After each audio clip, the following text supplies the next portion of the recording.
Hi Nestor, I'm doing it for the 100th time, but it's okay. So here we can see the problem or the polynomial function. Some things we have to take into account is the negative 15 is the y-intercept. We can see the end behavior, this first one, as well as this is the independent term.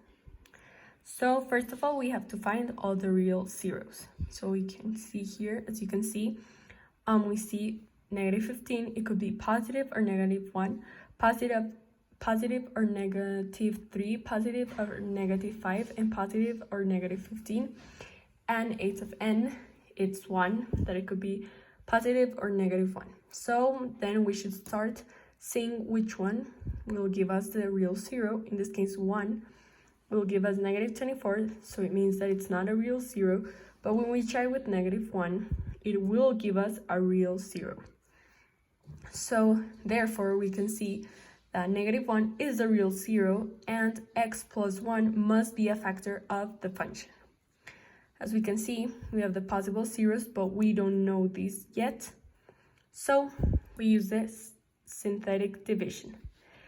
So you can see here we have the negative 1, and we see with this one, so it's 1, 3, negative 13, and negative 15.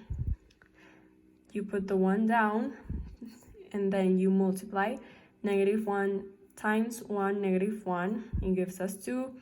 Negative 1 times 2, it gives us negative 2, negative 15, and negative 1 times negative 15, it gives us positive 15, and negative 15 plus positive 15 gives us 0, so we have the remainder, and we can here see that it's correct.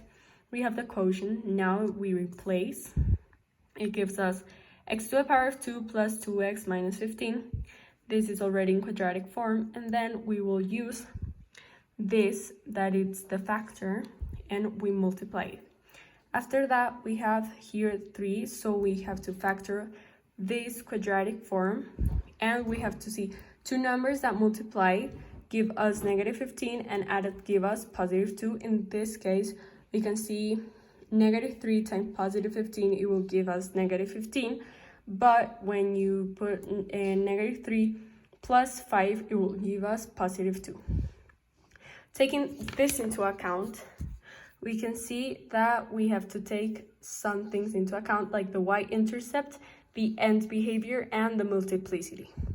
So because we see that the multiplicity is odd in the graph, it will cross, that you have to have in mind.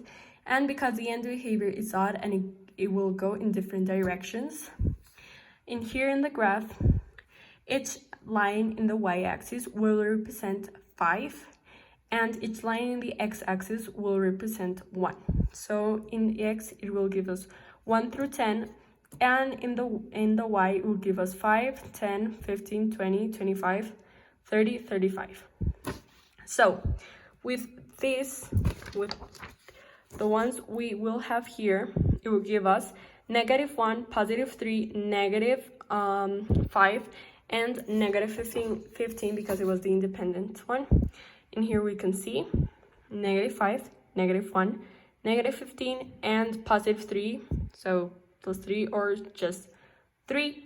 And because the multiplicity dot, it will cross. And because of the end behavior, we can see it goes from different directions. And that is all. The work in my math lab, I had it good. And yep.